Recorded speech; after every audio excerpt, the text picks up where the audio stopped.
orang-orang tarekat ini mudah dapat hidayat. Ada tak dalilnya? Ada. Saya dah sebut banyak kali tapi tak ada yang ambil perhatian. Bismillahirrahmanirrahim. Ayat 27 hingga 28 surah 13 suratul Ra'd. Ya Muhammad, engkau ajarkanlah, bagilah kepahaman kepada umatmu. Sesungguhnya Allah menyesatkan orang-orang yang sudah dikehendaki untuk disesatkan. Dan Allah sentiasa memberi hidayat kepada mereka yang melakukan inabah kepadanya, iaitu orang-orang yang beriman, beramal soleh, hati mereka mutmainnah dengan zikrullah. Tidakkah dengan zikrullah itu hati akan menjadi mutmainnah? Ini dalilnya. Siapa yang berzikir sehingga hati boleh jadi mutmainnah? Orang tarekat. Kalau wirid-wirid biasa itu boleh ke? Susah. Kalau siapa yang berasa belum tak dapat pun hati mutmainnah, itu belum dikurniakan. Bila Allah kurniakan memang betul lah. Hanya dengan zikrullah itu hati akan mutmainnah. Alladzina amanu wa tatmainnu qulubuhum bi dzikrillah. Ala bi dzikrillah tatmainnul qulub. Allah Taala sebutkan, tegaskan. Orang tarekat mudah dapat hidayat. Tentulah orang dengar nanti marah. Dr. Jahil ni apalah. Orang tarekat saja dapat hidayat. Ini ayatnya. Siapa yang hati mutmainnah dengan zikrullah? Orang tarekat. Betul tak? Orang tarekat nak dapat hati mutmainnah pun susah. Kalau tak bertarekat, ganda-ganda lah susahnya. Sepatutnya bila kita bertarekat, hati kita mutmainnah. Alladzina amanu wa tatmainnu qulubuhum bi dzikrillah. Terangkan. Hati mereka mutmainnah dengan zikrullah. Kalau ada orang kata, alah aku tengok pun ramai, ahli tarekat ni kalang kabut hidupnya. Itu tak bolehlah jadikan alasan. Kita tengoklah ayat Quran. Ialah dia bertarekat, macam mana dia beramal. Apa perkara-perkara lain yang terlibat. Kita mesti kena tengok. Tentulah ada sebab-sebab. Kenapa dia bertarekat, hati tak boleh mutmainnah. Tentu ada sebab-sebab.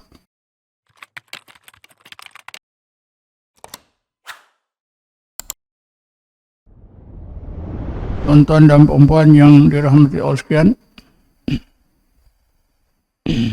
pada malam ini marilah kita fahami apakah kebaikan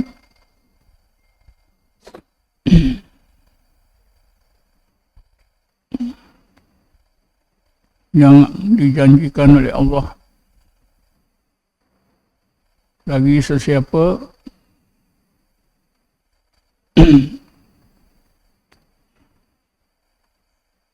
yang belajar dan beramal dengan ilmu dan amalan tarekat.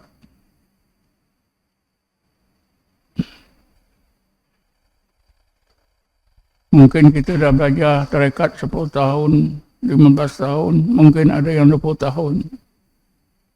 Tapi masih tak tahu lagi. Masih kabur lagi kepentingan atau kebaikan dia belajar dan beramal dengan tarekat. Karena itu selama bertahun-tahun dia bertarekat hanya ikut-ikut saja. Kawan-kawan bertarekat, dia ikut tarekat. Apa tujuan tarekat dia tak tahu.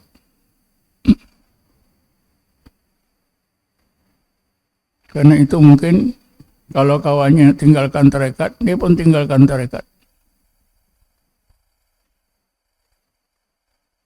Jadi malam ini cuba kita lihat dari berbagai sudut agama peranan tarekat itu.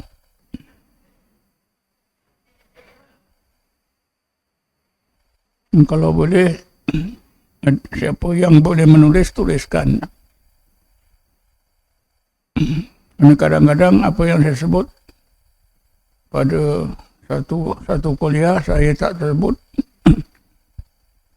dan saya terlupa, tak akan sebut di dalam kuliah-kuliah saya yang lain.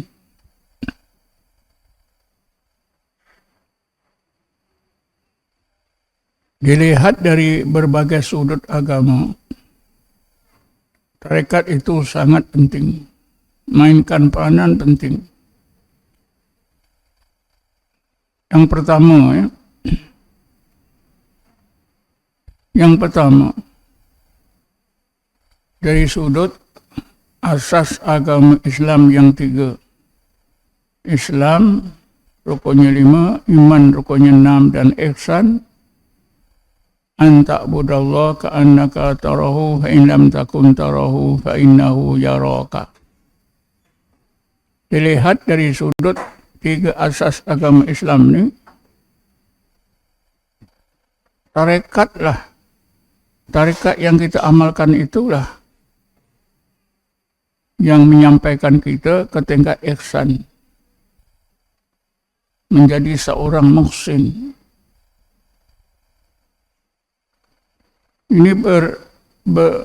Ini dapat kita pahami. Sekiranya kita tak bertarekat,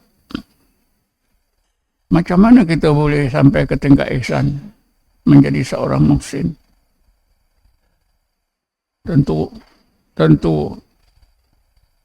Tentu sangat payah. Ini yang pertama, dilihat dari sudut asas agama Islam yang 3, Islam, iman, ihsan. Maka bila kita bertarekat dan kita amalkan, maka amalan tarekat itulah yang meningkatkan kita ke tingkat ihsan, menjadi seorang muhsin. Jadi dapat dipahami, yang tak bertarekat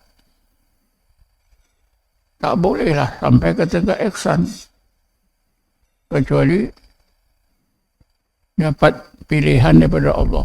Walaupun tak bertarekat, Allah naikkan juga tingkat ihsan. Tapi jenis ini, kurniaan daripada Allah ni, jenis ini jarang berlaku. Ini yang pertama. Yang kedua, dari sudut ilmu. Dari sudut ilmu, bila kita beramal dengan tarekat, ilmu kita yang akan ditingkatkan oleh Allah ke tingkat ma'rifatullah. Bermakna, kalau tidak bertarekat, susah untuk mencapai ma'rifatullah.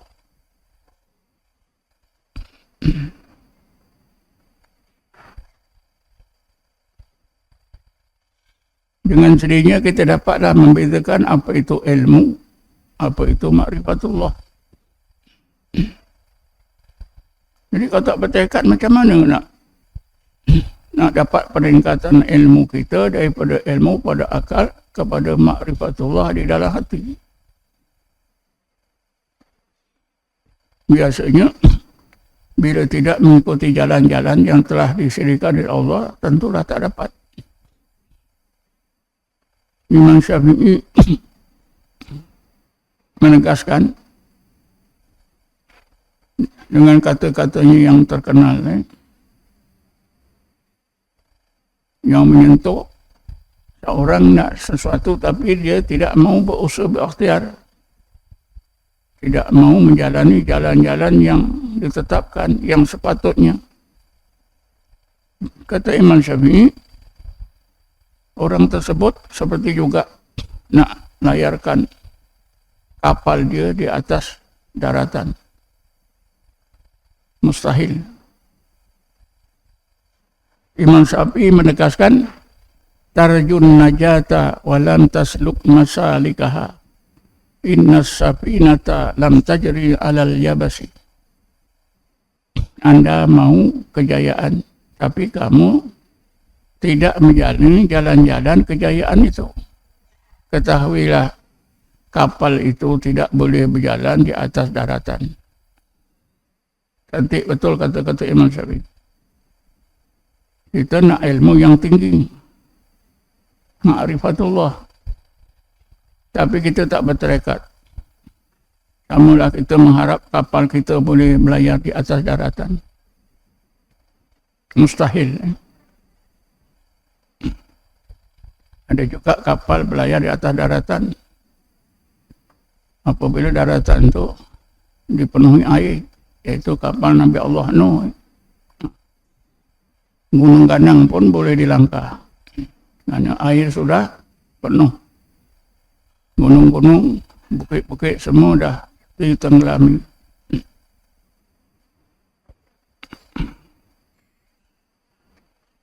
Ini yang kedua dari sudut ilmu. Saya harap ada yang mencatatkan.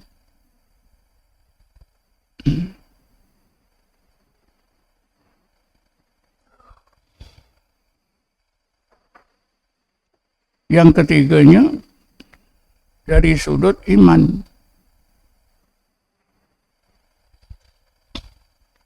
Seseorang yang bertarekat biasanya imannya akan ditingkatkan oleh Allah ke tingkat yakin. Sebaliknya orang yang tak bertarekat susah. Macam mana nak meningkatkan iman dia ke tingkat yakin? Karena keyakinan itu, yakin itu bila ilmu ditingkatkan oleh Allah ke dalam hati menjadi makrifah. Selagi seorang itu tak dapat kurniaan daripada Allah, makrifatullah, imannya tetap iman saja. Dia tak boleh meningkat ke tingkat yakin. Yang keempatnya dari sudut amal. Bila kita bertekad, insya-Allah amalan kita akan meningkat ke tingkat sebaik-baik amal atau amal yang terbaik. Karena kita diperintah oleh Allah supaya melakukan amalan yang terbaik. Ayat kedua suratul Mulk. Bismillahirrahmanirrahim. Alladzi khalaqal mauta wal hayata liyabluwakum ayyukum ahsanu amala. Liyabluwakum ayyukum ahsanu amala. Allah nak tengok siapakah di antara kita yang beramal dengan amalan yang terbaik. Ikut tarekat, insya-Allah kita akan berjaya melakukan apa juga amalan sampai ke tingkat ahsanu amala. Banyak dalil-dalilnya ya. Tapi malam ini saya ringkaskan saja. Kalau saya sebutkan dalil nanti tak habis ya. Karena saya nak sebut saya ringkas. Sudah 4 dari 4 sudut ni kebaikan orang yang bertarekat. Walaupun itu janganlah tuan-tuan, aku bertarekat, amalan aku amalan terbaik, engkau tak bertarekat, amalan engkau tidak terbaik. Tak usahlah cakap gitu. Rekod amalan kita Allah saja. Cuma kalau kita fahami dalam Quran, memanglah orang-orang bertarekatlah yang bila beramal, amalan mereka jadi sebaik-baik amal.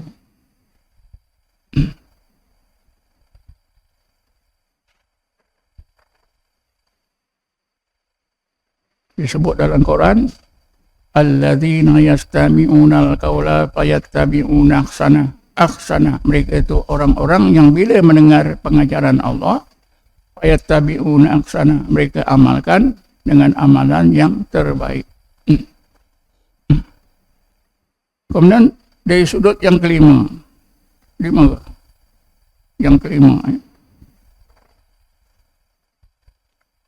yang kelima,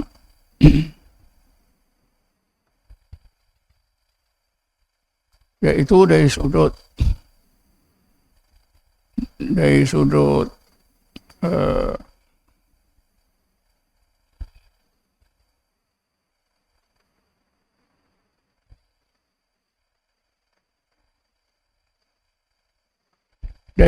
hati. Orang bertekad, insya Allah hatinya akan dijadikan oleh Allah hati yang hidup bercahaya. Hatinya hidup bercahaya.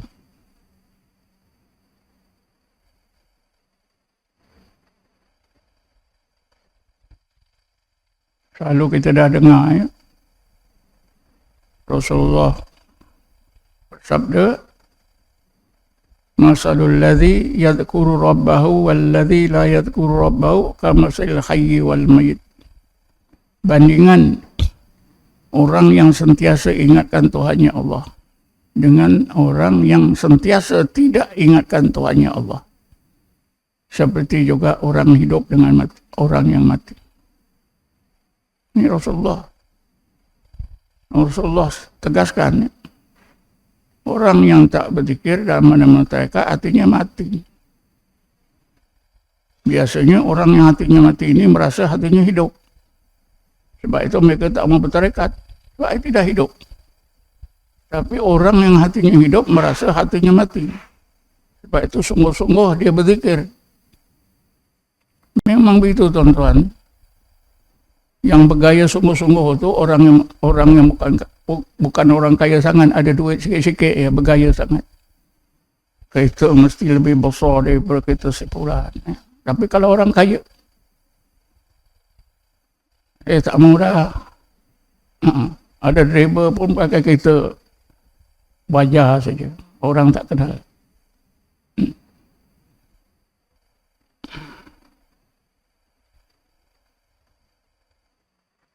Selalu juga kita sebutkan ya, kata-kata Ibn Taymiyah, zikrullah li qalbi kalma ilis samaki fakaifa halu samak idha faqadal ma'. Zikrullah bagi hati seperti air bagi ikan.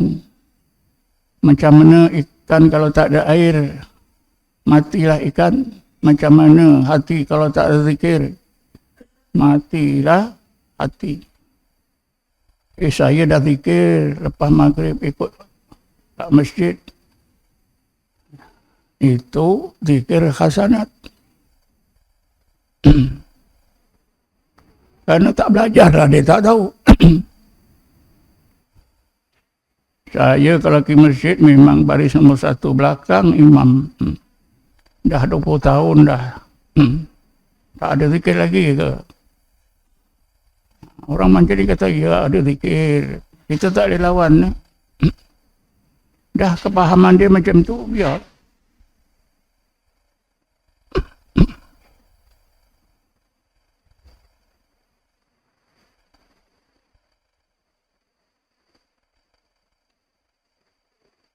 Sesudah hati itu hidup,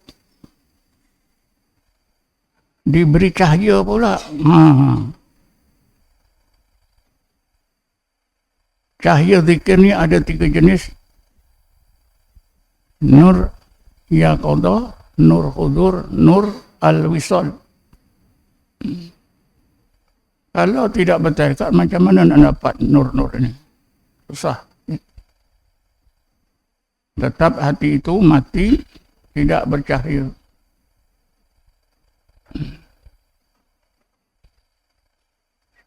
Berkaitan dengan hati juga yang ke-6, zikrullah itu dapat membersihkan hati. Rasulullah bersabda, inna likulli syai'in saqlatan wa saqlatil qalbi zikrullah. Sesungguhnya sesuatu itu ada pengilap, ada pembersihnya. Pengilap, pembersih hati ialah zikrullah.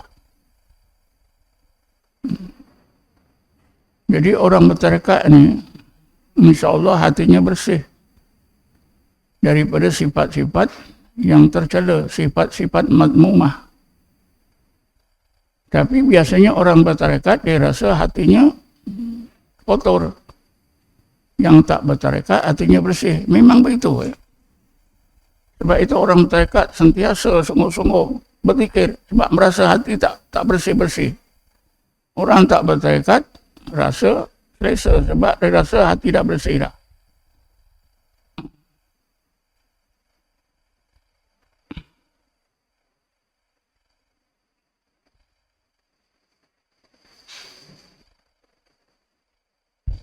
Allah Ta'ala berfirman, wa qul ja'al haqqu wa zahaqal batil innal batila kana zahuqa. Orang yang berzikir, ya, maka datanglah rahmat Allah ke dalam hati, pertolongan Allah ke dalam hati, hidayat Allah ke dalam hati. Maka apa saja yang tak disukai oleh Allah akan dihancurkan oleh Allah. Semua sifat-sifat jahat dalam hati ditukarkan dengan sifat-sifat yang Allah redai. Tapi itulah orang-orang tarekat rasa hatinya tetap kotor, banyak kejahatannya. Sebab itu terus berzikir, tak sudah-sudah. Orang yang tak bertarekat rasa hati dah okey dah. Tak ada pun. Saya tak hasad dengki pada siapa pun. Saya tak ngumpat pun. Ya. Tak itu, tak ini. Sebab itu, relax saja, tak zikir.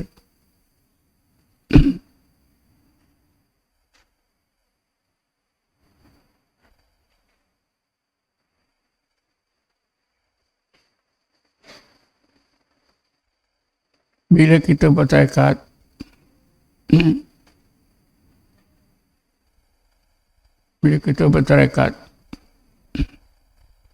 maka dilihat dari kedudukan kita di akhirat nanti, ya.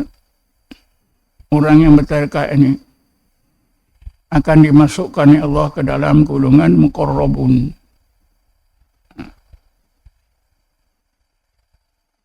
Ayat 10 ke 11.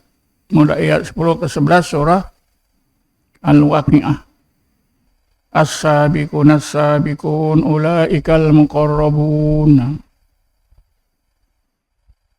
As-sabiqun as-sabiqun.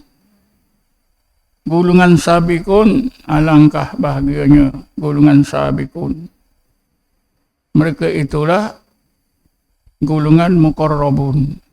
As-sabiqun itu siapa dia? Orang-orang yang bertarekat, ya, yang banyakkan zikir.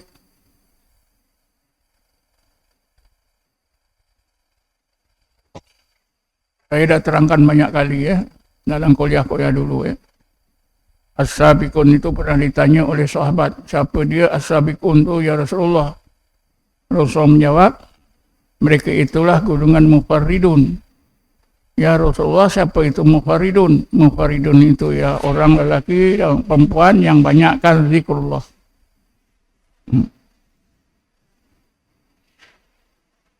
Mungkin kita tak terasa, ya. Tidak teringat. Alah, buat apa golongan muqarrabun? Asal di akhirat nanti, asal jangan masuk neraka, jadilah. Tapi besok bila dah di akhirat, baru kita nyesal. Allah, sikit saja. Dekat masjid saya dulu ada orang berzikir tarekat. Rumah saya pun dekat saja, tak mau. Baru menyesal. Orang masuk surga pun menyesal. Jangan masuk neraka. Masuk neraka dah tentulah. Masuk surga pun. Pasal apa? Ada amalan zikrullah yang memang dia selalu dengar, dia tak mau ikut. Dia percaya tarekat ni sesat. Berdosa lagi.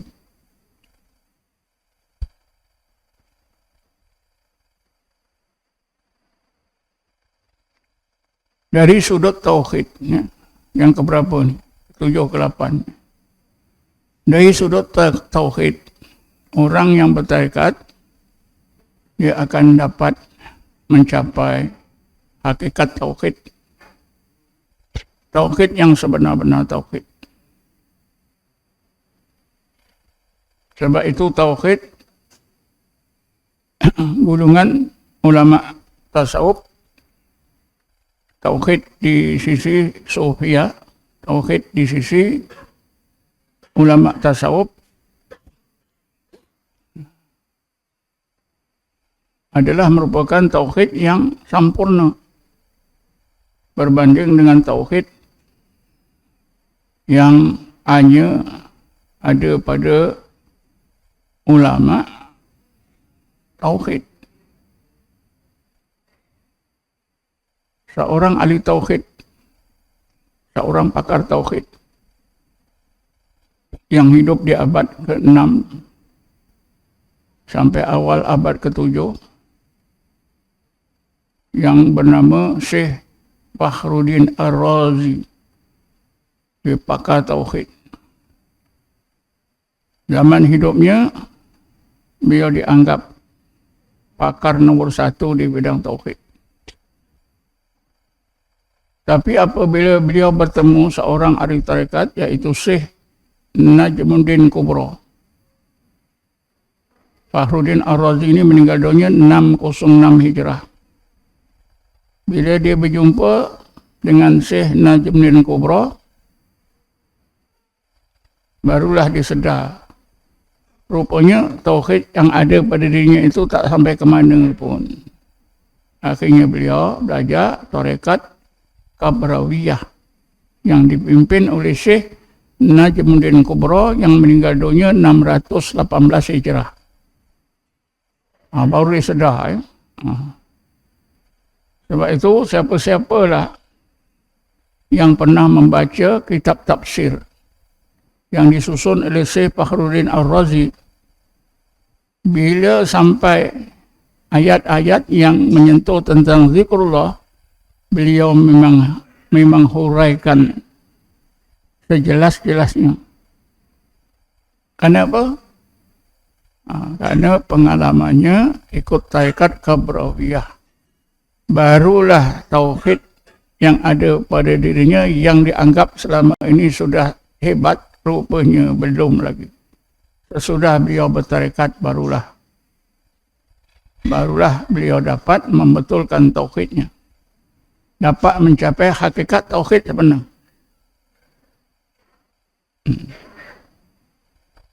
Sebab itu ada perbezaan akidah di kalangan mukmin dengan akidah di kalangan muhsin, berbeza.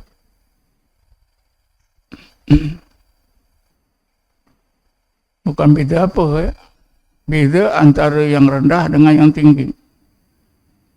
Karena apa? Tauhid di kalangan ahli tauhid hanya pada akal. Tapi tauhid di kalangan ahli tarekat meningkat ke dalam hati. Contohnya, kalau belajar sifat ma'ani yang 7, itulah orang yang belajar ilmu tauhid sampai situlah. Qadrat, iradat, ilmu khayat sama basar kalam. Tapi untuk sampai ke tingkat sifat maknawiyah, kaunuhu qadiron, kaunuhu muridan, kaunuhu khayyan, kaunuhu sami'an, kaunuhu basiron, kaunuhu mutakalliman. Ini tak ikut tarekat tak boleh sampai. Karena perkara-perkara ini sifat maknawiyah. Sesuatu yang maknawiyah hanya boleh dicapai dengan hati.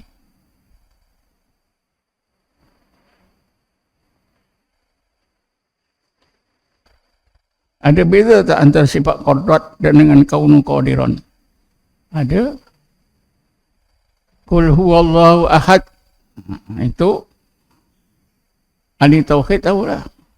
Tapi ahadiyah ahli tauhid tak tahu. Orang tarekat tahu. Apa beza antara ahad dengan ahadiyah? Antara sifat iradah dengan kaunuhu muridan. Sampai ke tingkat kaunuhu muridan ini orang tarekat. Kalau ahli tauhid, dia hanya sampai pada sifat iradah saja.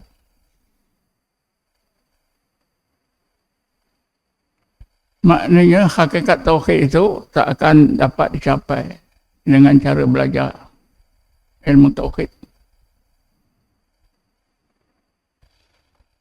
Hanya orang-orang tarekat menerusi zikir dan tafakur sahaja yang akan disampaikan oleh Allah ke tingkat ma'rifatullah.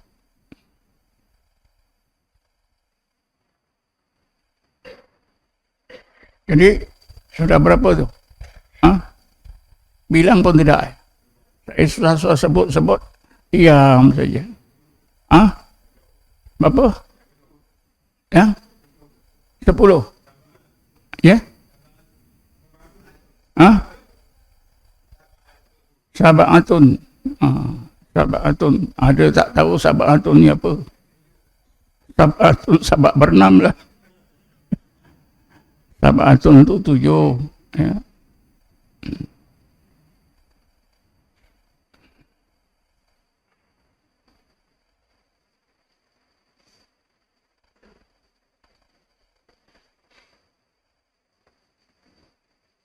Dari segi rahmat Allah, ya, ahli tarekat insya-Allah dapat rahmat yang sempurna. Kenapa? Karena ahli tarekat itu akan sampai ke tingkat ihsan, dan Allah berjanji, Allah tegaskan dalam Quran, inna rahmatallahi qaribun minal muhsinin. Yang bukan muhsin dapat tak? Dapat, tapi tak selengkap, tidak sebaik yang Allah kurniakan kepada golongan muhsinin. Macam-macam lah besok di sana. Ya. Makanan mungkin sama. Sama rupanya.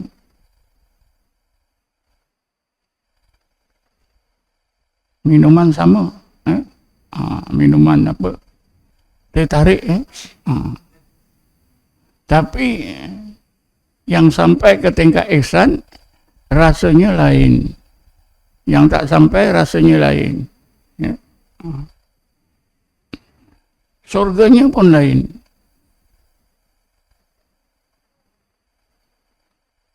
Bagi orang yang bertarekat ni, ya, sampai ke tingkat ihsan, surganya di mana? Tadi saya bacakan tadi kan, as-sabiqun as-sabiqun ulaikal muqarrabun fi jannatin na'im. Surganya pun tahu di mana, jannatun na'im. Kalau bukan golongan muhsin, bukan golongan muqarrabun, tak adalah duduk di jannatun na'im, surga-surga lain. Karena Jannatul Naim ini di antara surga yang terbaik. Sebab itu diuntukkan, disebutkan fi jannatin na'im sullatun minal awwalin wa qalilun minal akhirin. Ramai bilangan mereka di zaman awal Islam, sangat sikit bilangan mereka di akhir zaman Islam. Di zaman awal Islam ramai orang bertarekat, dipimpin oleh Rasulullah. Rasulullah itulah guru tarekat yang pertama. Sahabat-sahabat itulah jamaah tarekat yang pertama. Sullatun minal awalin wa qalilun minal akhirin. Sangat sedikit bilangan di akhir zaman. Seperti zaman kita ni, sikit. Kita jangan tengoklah penuh ni dewan. Iyalah. Kalau datang semua orang puang ni, 10 dewan ni pun tak muat. Ini datang jauh-jauh sana seorang, sini seorang. Orang tak minat dah tarekat ni. Orang tak tahu. Cuba buat penyelidikan, ya. Datang ke masjid, datang ke universiti Islam lah. Universiti Islam antarabangsa ke, fakulti apa pengajian Islam UM ke, UKM ke, USIM ke, ya. Ini ramai ulama. Cuba buat banci. Berapa ramai ulama yang mengajar ni, berapa orang yang bertarekat. Ya. Kita tengok sini pun majoritinya bukan orang alim. Bukan orang berjajah dalam Islam lah. Betul tak? Itulah nasib baiknya tuan-tuannya. Kalau tuan-tuan jadi ulama pun tak kenal tarekat. Nanti orang marah pula saya. Dr. Zahid ni dah nafikan. Bukan menafikan. Sebab apa itu? Orang-orang alim ini terhijab. Bukan saya yang kata. Saya Abu Hasan As-Sazili meninggal dunia 656 Hijrah. Apa kata beliau? Aksarun nasi hijaban al-ulama. Subhana man hajabal ulama bi ulumihim. Manusia yang banyak terhijab daripada ilmu-ilmu, daripada perkara-perkara yang terbaik itu ialah para ulama. Maha suci Allah yang menghijab hati para ulama dengan ilmu mereka sendiri. Kan saya dah sebut banyak kali ya. Masa saya mengajar UM tu, Jabatan Pengajian Islam Pakistan Setera, dalam musyawarah pensara, saya usulkan macam mana kalau kita perkenalkan pelajaran tasawuf di jabatan kita. Oh, bangun sana, bangun sini, bangun. Saya fikir tak perlu. Tasawuf ni akhlak saja. Ya. Akhirnya tak berjaya. Semua tu orang alim. Kawan-kawan saya ada PhD. Tak ada seorang pun sokong. Saya seorang gagal. Bila saya ditukarkan ke jabat Fakulti Pengajian Islam, Fakulti Akademi Islam, saya dipindahkan sana. Jabatan Pengajian Islam ditutup, disatukan. Bila saya sampai di sana, baru saya surkan, barulah diterima. Sampai sekarang tasawuf ada diajarkan di Fakulti Akademi Pengajian Islam. Dulu tak ada. Kan tak munasabah. Saya cadangkan supaya diajarkan tasawuf. Orang tak boleh terima. Memang betul dalam pengalaman saya, orang-orang alim ini memang susah. Nak terima tarekat susah. Malahan menghukumkan sesat, memfitnah macam-macam. Ini pengalaman saya, bukan cerita orang. Satu hari, seorang pensara ngajar sama dengan saya. Jabatan Pengajian Islam Fakulti Setera Universiti Malaya. Dia masuk bilik saya.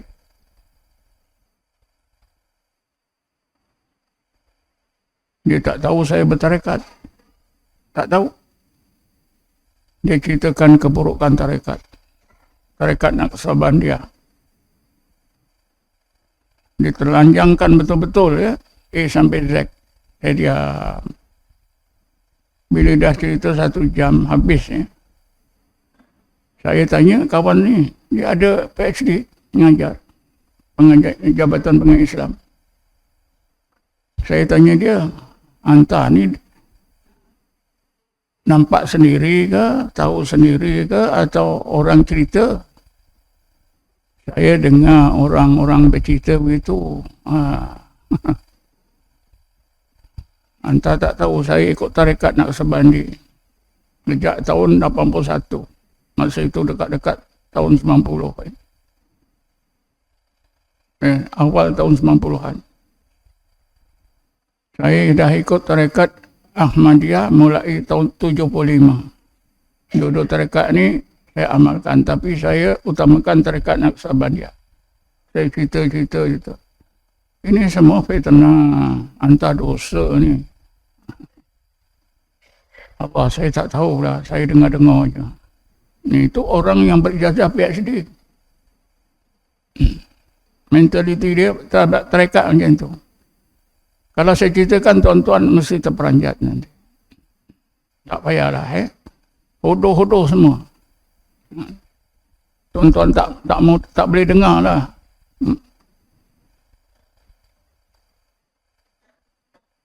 Nah, itu fitnah. Ya. Orang alim dia fitnah.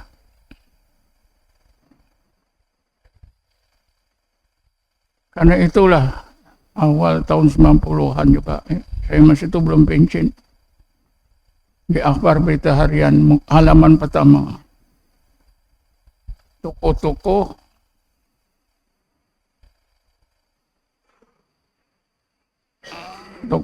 ajaran sesat di Selangor. Saya tersenaralah muka depan tu. Dr. Jahib yang sidik, alamatnya ini. Tugasnya tarikatnya Naqsabandi. Itu yang mengeluarkan siapa dia? Orang alim. Jabatan Agama Islam Selangor. Semua yang bertarikat semua sesat. Baik jugalah pada masa itu, Jais dia tak tahu Dr. Harundin itu ikut tarikat yang diajar oleh si Nazim. Ya. Kalau tahu pun mungkin disenaraikan. Semua orang tak tahu Harundin itu ikut tarikat si Nazim. Si Nazim itu guru tarikat dia. Dan dia ada tuliskan kaedah-kaedah amalan tu dibagi kepada jemaah dia. Saya ada satu salinan. Tak salah ada dalam simpanan saya. Dari situlah saya tahu Harundin itu ikut tarekat yang dipimpin oleh Syekh Nazim. Tapi Syekh Nazim ini bagi orang yang baru belajar dengan dia tak ajarkan Naqsabandi, dia ajarkan tarekat Qadiriyah. Karena Syekh Nazim ni asalnya ikut tarekat Qadiriyah, lepas tu baru tarekat Naqsabandiyah Khalidiyah. Tuan-tuan pun tak tahu ya Harundin jadi murid Syekh Nazim. Tahu tak? Tak tahu. Saya bukan cakap saja, ada bukti. Dan salinan itu ada dekat bahagian penyelidikan JAKIM. Saya dapat itu pun daripada seorang pegawai penyelidik. Dia bagi pada saya. Itu kalau bangsa itu Jais tahu, senarai juga tu. Dr. Harundin, tarekat Qadiriyah.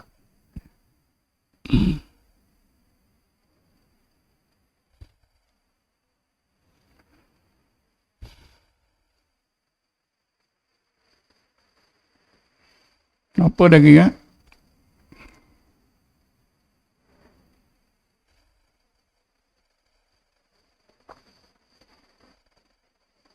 Satu lagi dari segi hidayah. Hidayat Allah. Orang-orang tarekat ini mudah dapat hidayat. Ada tak dalilnya? Ada. Saya dah sebut banyak kali tapi tak ada yang ambil perhatian. Bismillahirrahmanirrahim. Qul innallaha yudhillu man yasha' wa yahdi ilaihi man anab. Alladzina amanu wa tatma'innu qulubuhum bidzikrillah ala bidzikrillah tatma'innul qulub. Ayat 27 hingga 28 surah 13 suratul Ra'd. Ya Muhammad, engkau ajarkanlah, bagilah kepahaman kepada umatmu. Sesungguhnya Allah menyesatkan orang-orang yang sudah dikehendaki untuk disesatkan. Dan Allah sentiasa memberi hidayat kepada mereka yang melakukan inabah kepadanya. Iaitu orang-orang beriman, beramal soleh, hati mereka mutmainnah dengan zikrullah. Tidakkah dengan zikrullah itu hati akan menjadi mutmainnah? Ini dalilnya.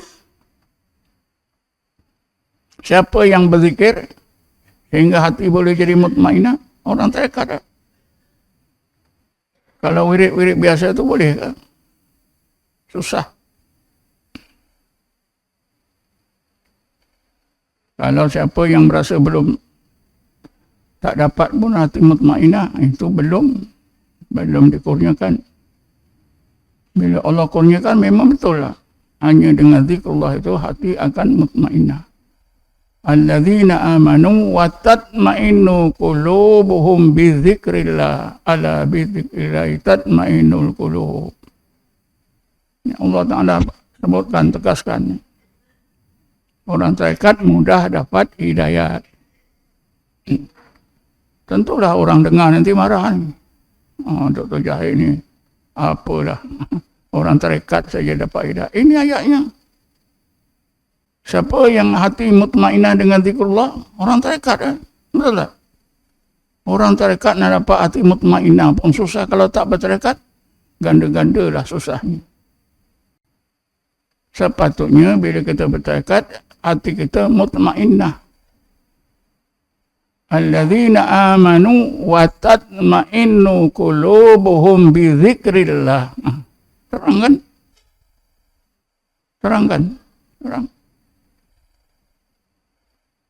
Hati mereka mutmainnah dengan zikrullah. Kalau ada orang kata, alah aku tengok pun ramai ahli tarekat ni kalang kabut hidupnya, itu tak bolehlah jadikan alasan. Kita tengoklah ayat Quran. Ialah dia bertarekat, macam mana dia beramal. Apa perkara-perkara lain yang terlibat, kita mesti kena tengok. Ada, tentulah ada sebab-sebab. Kenapa dia bertarekat, hati tak boleh mutmainah. Tentu ada sebab-sebab.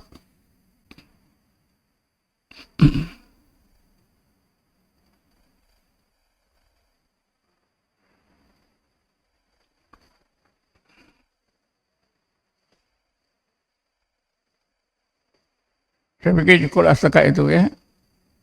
Banyak lagi ya yang saya tak teringat lah. Itu di antara perkara-perkara yang penting ya.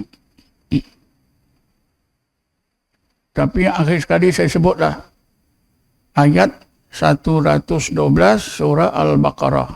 Ini orang tarekat insya-Allah boleh dapat. Bismillahirrahmanirrahim. Bala man aslama wajhahu lillah wa huwa muhsinun. Betul. Falahu ajru inda rabbih wala khawfun alaihim wala hum yahzanun. Ini sebagai penutup. Ahli tarekatlah yang boleh, yang berjaya mencapai apa yang Allah sebut dalam ayat 112 surah Baqarah. Apa kejayaan, 4 kejayaan yang Allah sebut di sini dalam ayat ini? Yang pertama, ahli tarekat berjaya menyerahkan diri zahir dan batin menjadi hamba Allah, sebaik-baik hamba Allah. Yang kedua, wa huwa muhsinun, dapat mencapai derajat ihsan. Tadi dah sebut. Yang ketiga, hati jadi ikhlas.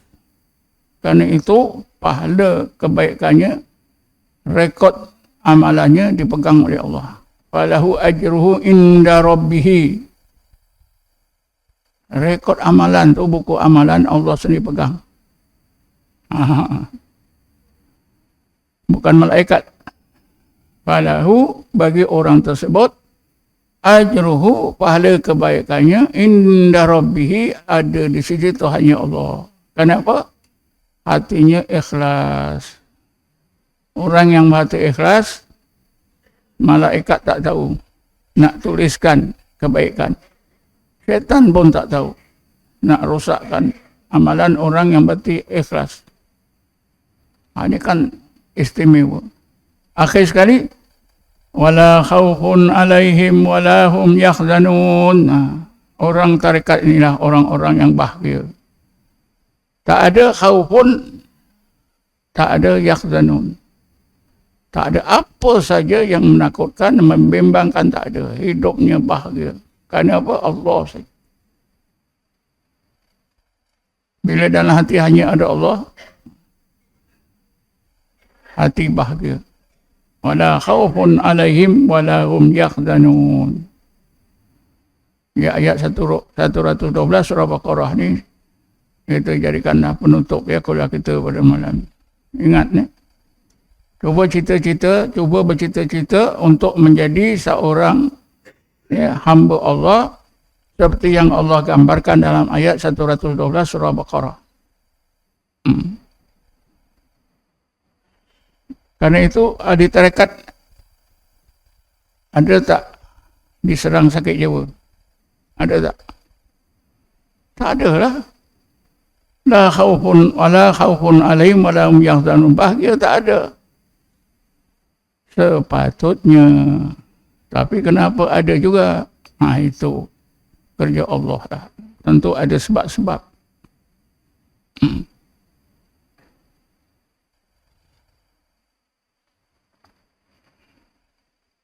Kalau kita tengok, kalau kita dekatkan dengan ayat yang menyebut wali Allah, ya, apa yang Allah sebut pada wali Allah? Inna awliya Allahi la khawfun alaihim wa la hum yahzanun.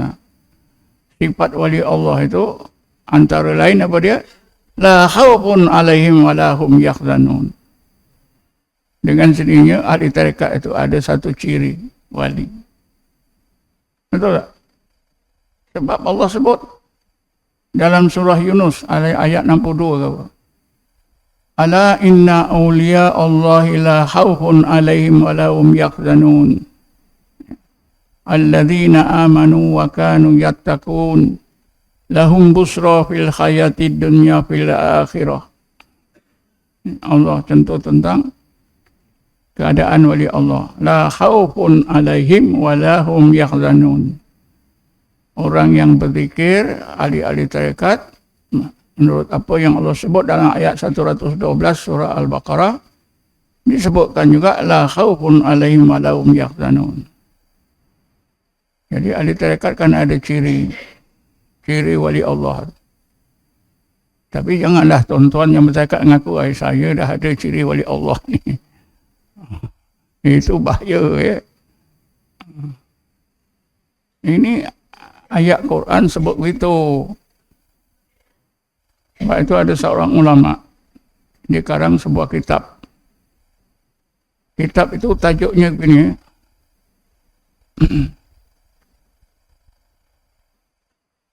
Jami'ul Usul Awliya. Jami'ul Usul Awliya. Himpunan asas-asas ajaran para wali. Apa dia? Asas-asas, himpunan asas-asas ajaran para wali. Pengarang kitab ini memilih semua tokoh-tokoh dalam tasawuf sebagai wali Allah. Semua tokoh-tokoh ahli tarekat sebagai wali Allah. Katalah Syekh Ba'uddin Naqsabandi. Apakah asas-asas ajaran Naqsabandi ini? Ya, semua ada. Semua wali-wali Allah yang disebut dalam kitab ini, semua Syekh tarekat. Nanti satu masa saya bawa kitab itu, tuan-tuan boleh tengok. Ada kitab itu dalam bahasa Arab. Jami'ul Usul Awliya. Pengarangnya Syekh Ahmad Kaman Syahnawi ke apa? Kaman Syah.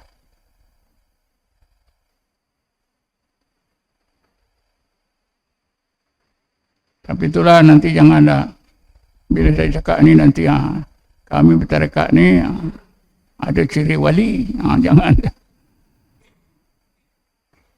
Sebenarnya kalau wali dirasa tak ada. Ciri wali tak ada. Yang bukan wali dirasa ada ciri wali. Itu memang begitulah, ya. Cuba tengok tuan-tuan. Orang-orang yang bergaya ni orang kaya betul ke? Orang kaya setengah-setengah kaya? Orang yang setengah kaya lah. Bergaya. Orang yang kaya, yang ya, duitnya berjuta-juta, bilion-bilion dah tak ada dah. Dia pakai baju, beli tepi jalan pun tak apa. Kita je yang nak beli baju tu yang ada apa, betul-betul ada jenama yang hebat-hebat. Baju ya pakaian jenama hebat-hebat ni. Dulu pun jual tepi jalan je. Masa saya belajar di mana, di Madrasah Arabiah Keluang, tahun 55, 56, 57, 58. Baju yang jenama Orlando tu, RM3 je digantung-gantungnya. Tapi sekarang nak beli Orlando bukan semua orang boleh beli. Betul tak? Saya dah pakai dah Orlando ke apa semua yang jenama hebat-hebat ni. Dulu gantung je dekat tu. Dekat apa stesen kereta api Keluang. Tengok aja RM3, RM2.50. Sekarang RM3 tak dapat.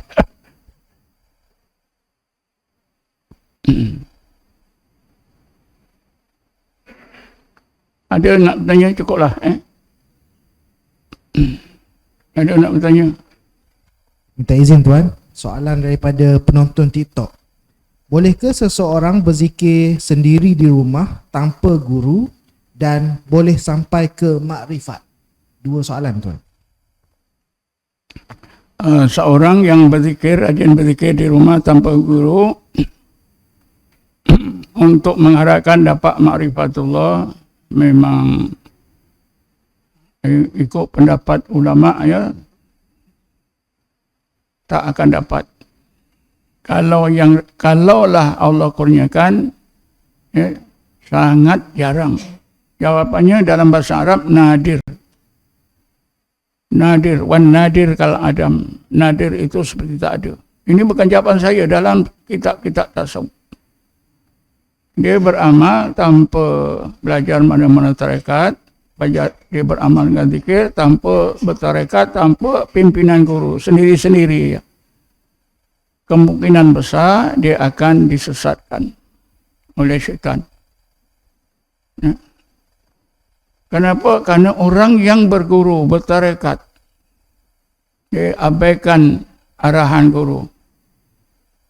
Dia buat tak tahu, dia berzikir bersungguh-sungguh. Ya. Tak pernah jumpa guru. Dikir pun akhirnya sesatkan oleh syaitan. Contohnya kawan saya.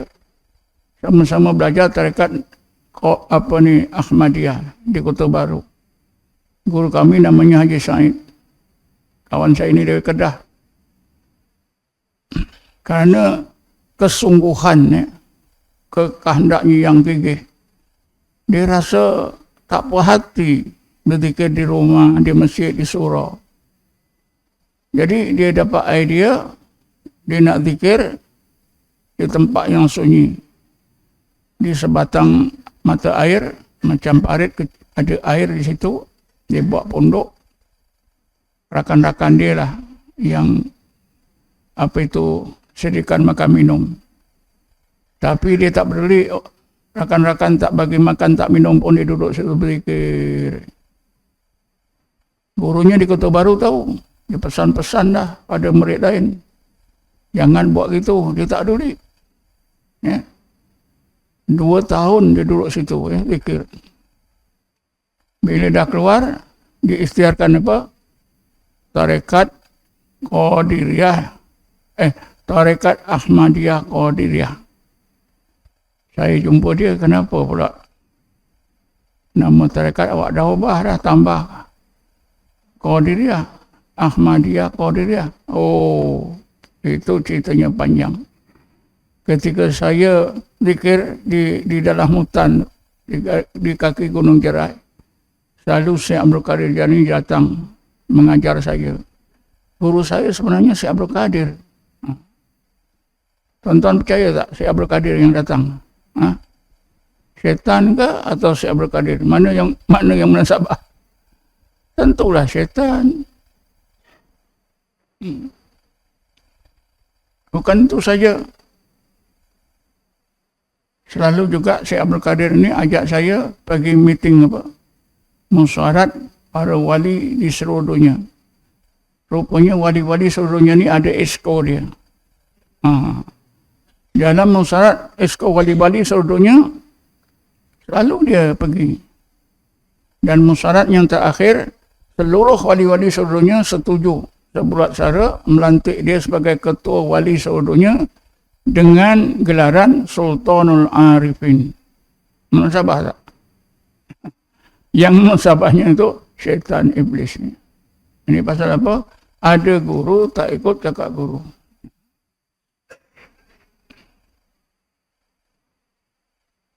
Tuan-tuan boleh tengok. Dulu ada YouTube ya. Kumpulan kawan saya ini, dia zikir dulu ya. Duduk la ilaha illallah, la ilaha illallah. Dah 5 minit. Berdiri la ilaha illallah. Goyang-goyang badan. Serban pun jatuh. Comel mata pun jatuh. Akhirnya seorang-seorang semua jatuh. Gurunya pun akhirnya jatuh. Kerana ada tengok tak? Ada tak tengok? Cuba tengok dekat YouTube ke Facebook ya.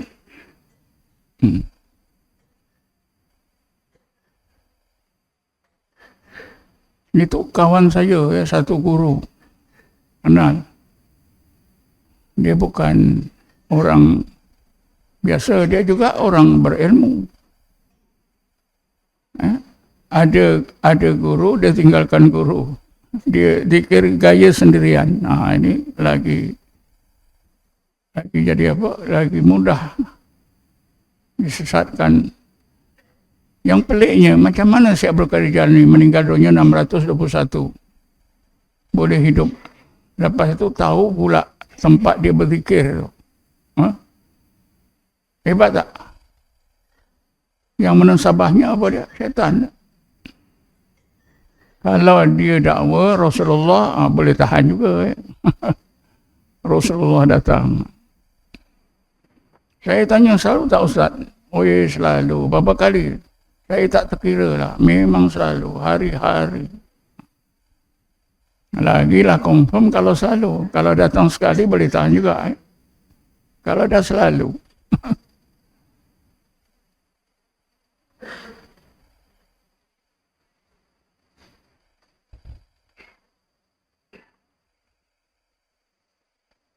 Okey, ada lagi? Ya.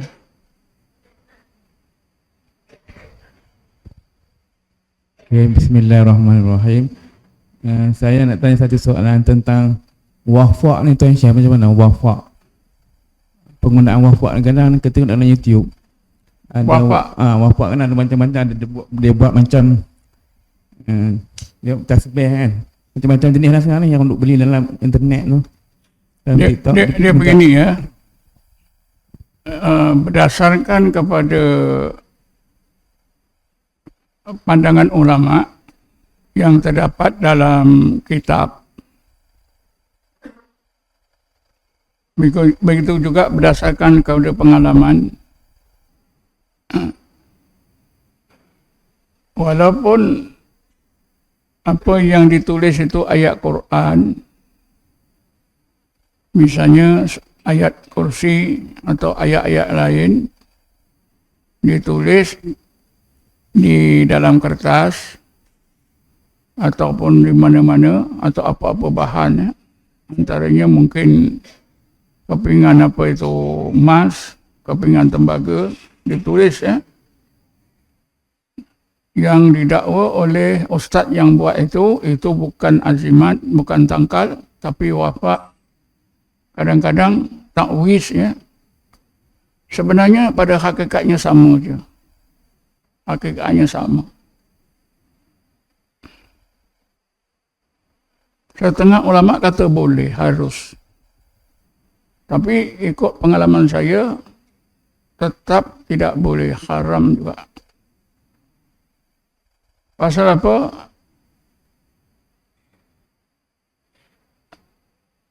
Ada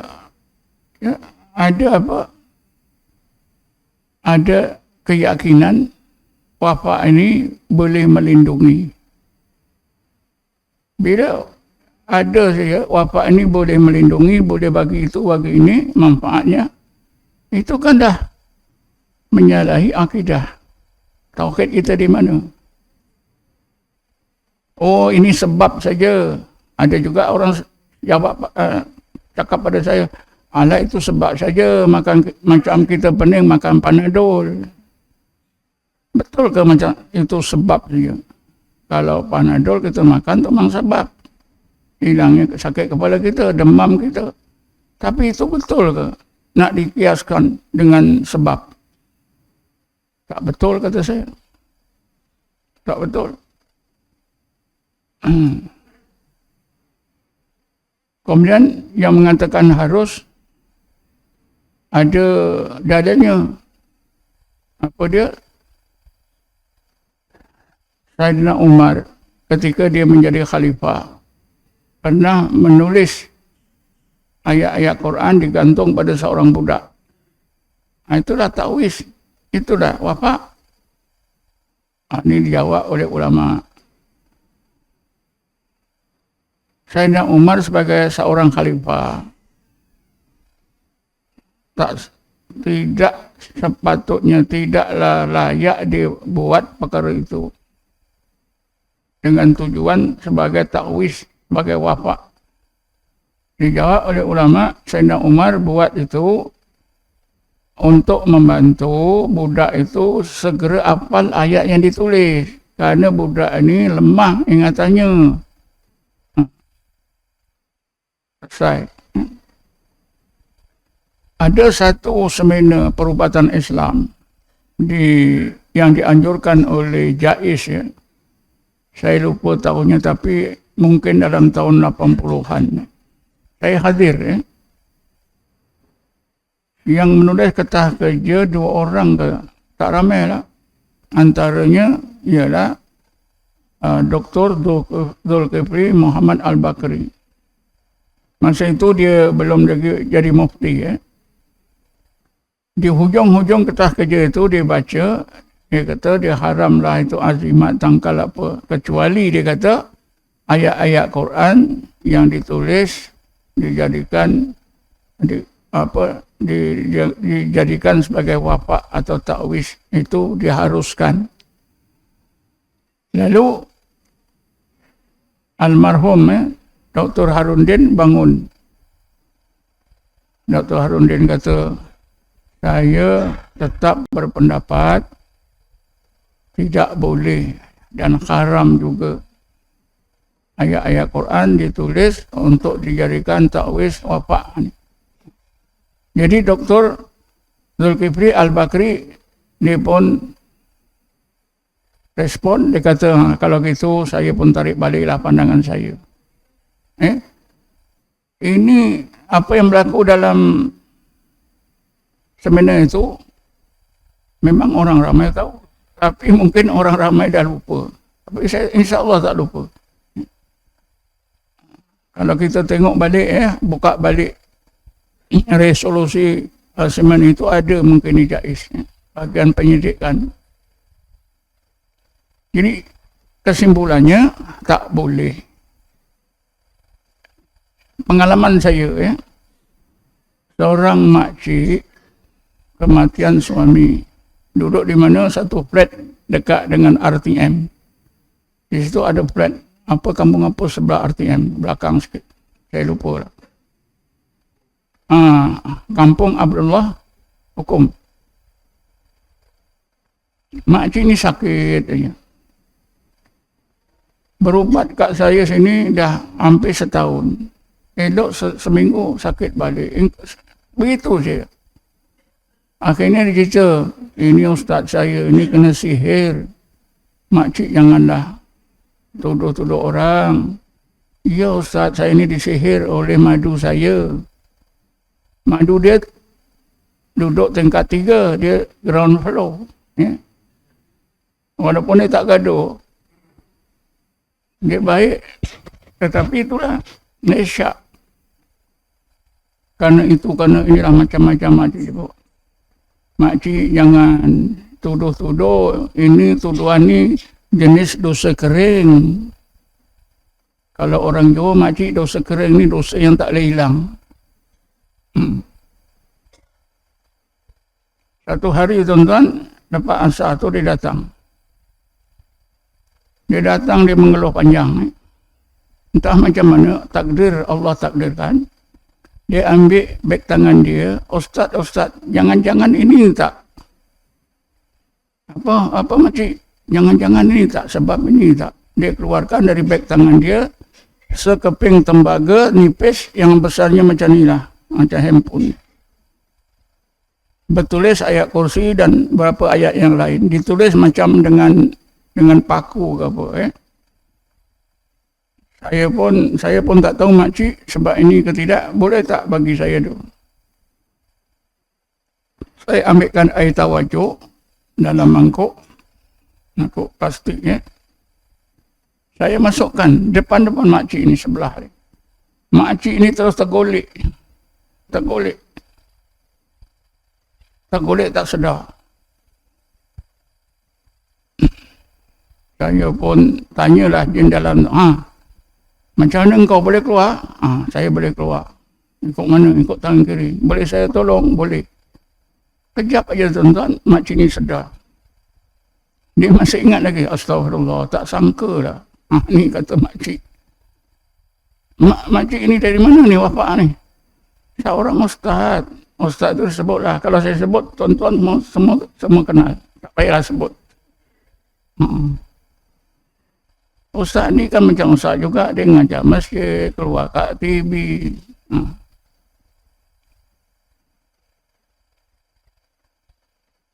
Itulah makcik tengok. Ini pengalaman ayat kursi dan berapa ayat yang lain ditulis, yang nulis ustaz. Tapi tetap menjadi tangkal azimat. Makcik itu terus sembuh, tak ada apa-apa. Dia taruh kat beg tangan, dibawa ke sana kemari.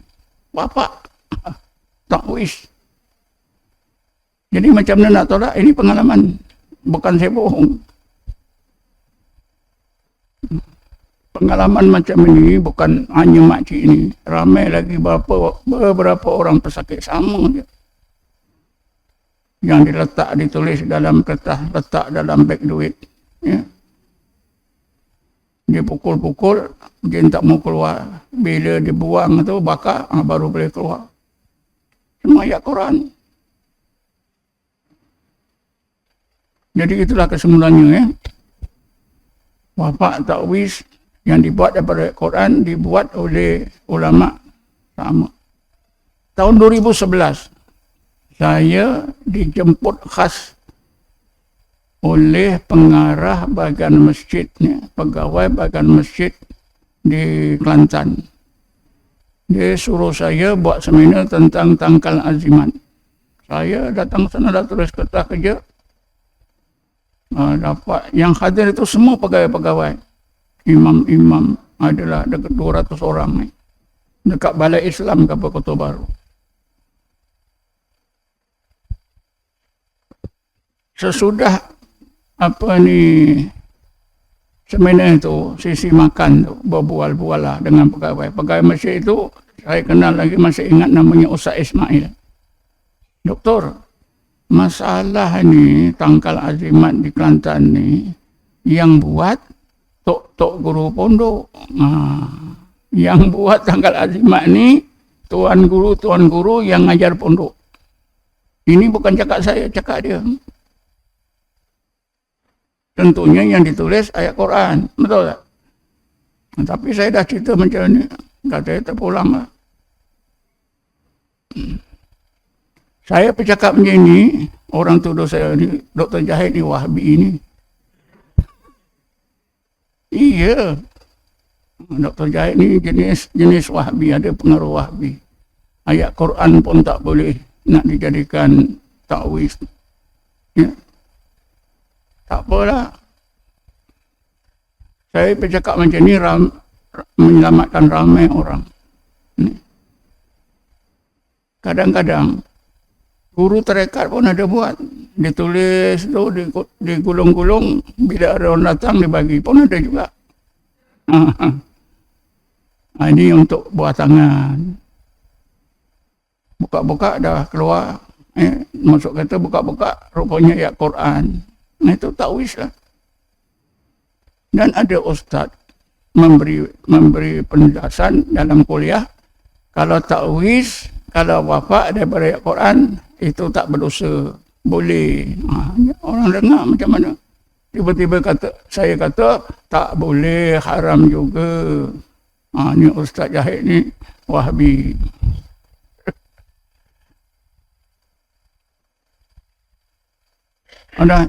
Saya fikir dah terjawab. Ada lagi?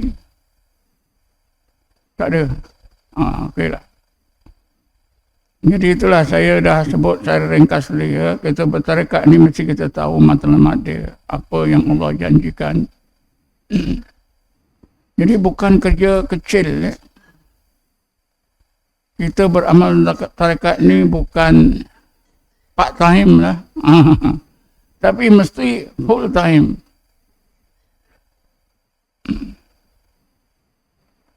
Bila full time, kita kena ambil berat. Kalau tawajuh misalnya selalu datang sini. Kalau tempat-tempat lain ada tawajuh, pergilah. Pergi. Kalau bukan kumpulan kita, kumpulan lain, Naksabani juga minta izin nak bertawajuh. Boleh, tak salah. Macam saya dulu ya, macam masa Imam Ishak, masa hidup. Dia datang ke Kelang. Murid-murid yang di Kuala Lumpur ni lari ke Kelang. Ya. Dia pergi Johor Bahru, kita ikut pergi Johor Bahru. Macam tu. Dia pergi Kelantan, kita ikut ke Kelantan. Pergi Great, kita ikut pergi Great. Jadi itu kesungguhan. Boleh kita menumpang. Bertawajuh di mana-mana. Kerana Nabi memang galakkan. Wa idza marartum biriyadil jannah farta'u. Marartum ni maknanya lalu. Tapi maksudnya tahu. Apabila kamu tahu di mana ada halaqah zikir, hendaklah kamu datang. Masuk berzikir sama-sama. Bukan makna lalu je. Marartum tu kamu lalu lah. Sebab zaman dulu memang melalu. Orang berzikir di satu tempat, kita lalu. Jadi Nabi katalah, apabila kamu lalu, ketika itu ada orang berzikir, kamu singgahlah berzikir sama. Sekarang lalu itu kita boleh tukar. Bila kamu tahu, itu lalu juga. Lalu pada ingatan, lalu pada pengetahuan. Kan kita tengok YouTube ke TikTok. Ini ada zikir ni kat sini. Boleh ikut. Minta izin. Okey dah ya. Wallahu alam. Assalamualaikum warahmatullahi taala wabarakatuh. Besok ya, siapa nak pergi Kedah? Pergi Kedah kita bertolak pukul 7 ya. Kenapa? Hari Sabtu. Hari Sabtu pula dah akhir bulan. Takut sesak ya. Tak apalah kita pagi-pagi. Subuh pun 6.20 ya. Lepas subuh tu siap-siap lah. Takkan pukul 7 tak boleh siap.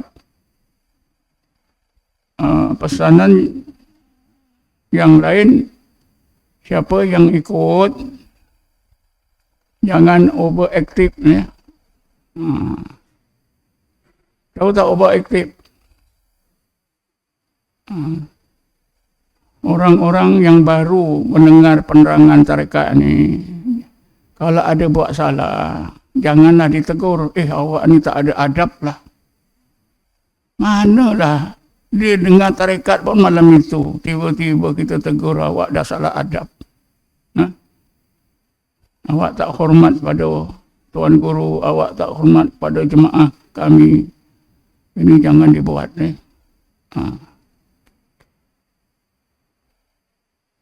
Dulu di masa Imam Ishak pun ada berlaku.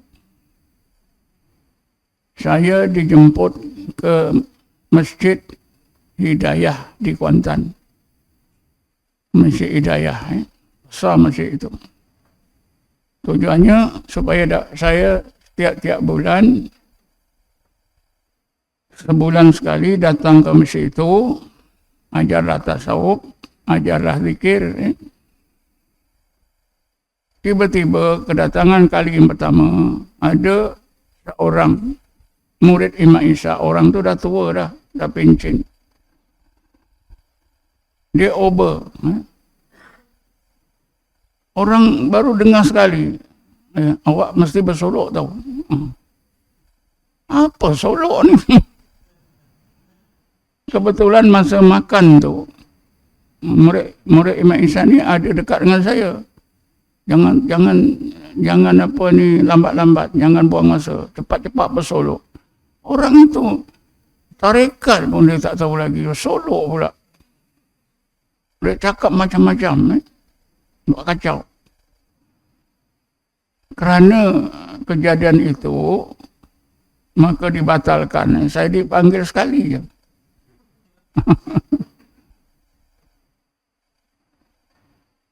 Bila murid Imam Ishaq ni nak pergi ikut rombongan Imam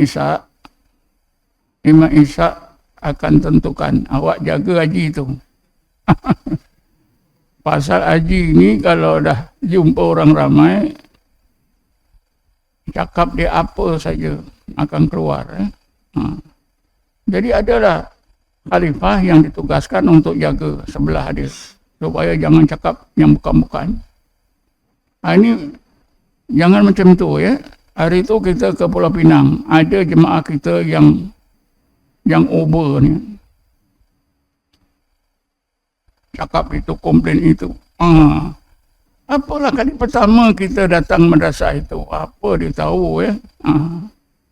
Tak perlulah kita diam je, doa dalam hati lagi baik. Ya. Apa-apa kesalahan, ya Allah engkau hidayahkan dah. Kawan kita ini nampaknya dia tak faham. Lebih baik tu. Bila kita balik dah jadi masalah. Siapa orang itu ya? Siapa orang itu ya? Siapa orang itu ya? Adalah jawab orang tu tak betul. Jangan didengar. Habis macam mana?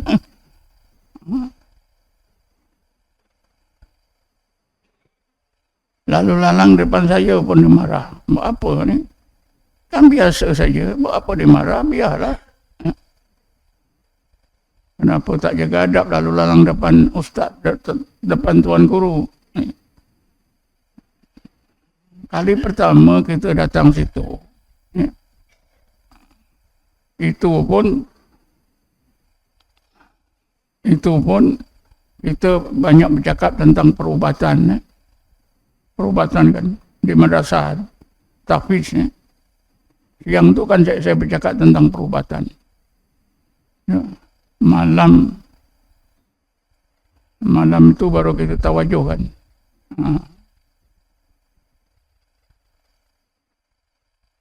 Jadi inilah, siapa-siapa nak pergi tu jagalah ya. Orang baru mendengar, janganlah dirosakkan ya, fikiran mereka. Kita doa saja. Kalau ia pun rekodkan saja dalam ingatan, nanti balik bincanglah. Tapi orang baru tak tahu. Saya dulu pun bila bertemu dengan Imam Ishaq kali pertama, saya panggil Pak Cik je. Dia tak tahu. Pak Cik, kadang Pak Ji, kadang Pak Cik. Dah tahu, barulah Tuan Guru kan. Betul kan? Iya, saya tak bohong, memang betul. Tak ada siapa ajar saya. Saya pergi berdua. Kali pertama jumpa Imam Ishaq. Jadi saya cakap Pak Ji, Pak Cik. Tentu yang dengar Khalifah tua ni apa ni? Oh, Dr. Jahid ni tak tahu adab ni. Mana kita tahu adab panggil Tuan Guru? Bila saya ngajar kat Kebun Tengku, jemaah saya yang lama panggil saya Tuan. Ada yang protes. Tuan rumah itu, kenapa panggil Tuan? Panggil Ustaz cukup lah. Kenapa panggil Tuan? Ini dah ikut gaya orang putih. Dan saya ngajar Kampung Tengku dekat rumah apa tu? Arwah Haji Ismail Lawang. Ramai juga jemaah situ. Tapi itulah dia tak senang hati. Panggil saya Tuan. Kenapa panggil Tuan? Ustaz cukup lah. Jadi jemaah kita pun nak marah juga. Kenapa haji itu tak benarkan kita panggil Tuan? Kita dah biasa. Kita biar je. Tak ada masalah. Kita biar. Dia dah macam tu macam mana. Satu hari baru saya terangkan. Memang jemaah tarekat di mana-mana, di seluruh negara, panggil guru mereka Tuan Guru. Barulah dia faham. Tapi pada Pasal dia, tak salah saya, dia bekas askar ke apa. Jadi tuan-tuan ni kata, ya tuan. Tuan. Betul kan? Askar gitu kan? Siapa askarnya dia? Dalam askar, cakap lembut-lembut salah. Cakap keras-keras, okey. Ya tuan. Ya tuan, itu salah. Cakap lembut-lembut tak boleh. Itu adab dalam tentera. Sebab dulu saya ada latihan ya. Tentera ni, simpanan ni. 3 bulan ke 4 bulan. Dekat